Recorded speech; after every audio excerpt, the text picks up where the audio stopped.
Point Abdullah রাদিয়াল্লাহু তাআলা আনহু তিনি বলছেন قال رسول الله صلى الله عليه وسلم রাসূল সাল্লাল্লাহু আলাইহি ওয়াসাল্লাম তিনি বলেন যে উত্তম কিতাব হলো আল্লাহর কিতাব এবং উত্তম চরিত্র হলো মুহাম্মদুর রাসূলুল্লাহ বলুন সাল্লাল্লাহু আলাইহি ওয়াসাল্লামের চরিত্র। উত্তম কিতাব যদি আল্লাহর কিতাব হয় অর্থাৎ قال عبد الله إن أحسن الكتاب الله উত্তম কিতাব হচ্ছে আল্লাহ তাআলার কিতাব।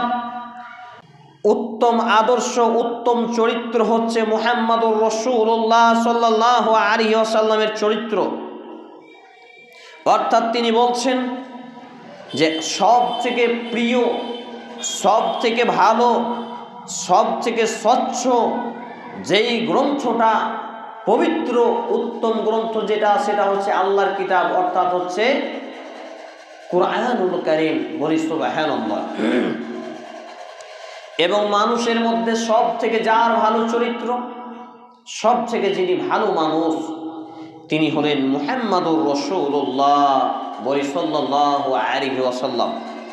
হাদিসটি বর্ণিত যে সহিহ আল বুখারী গ্রন্থের ইসলামিক ফাউন্ডেশনের ৬৫ নম্বর অধ্যায় কিতাবুল আদাব আচার ব্যবহার অধ্যায়ের হাদিস নাম্বার ৫৬৬৮ ক্রমিক নম্বরে।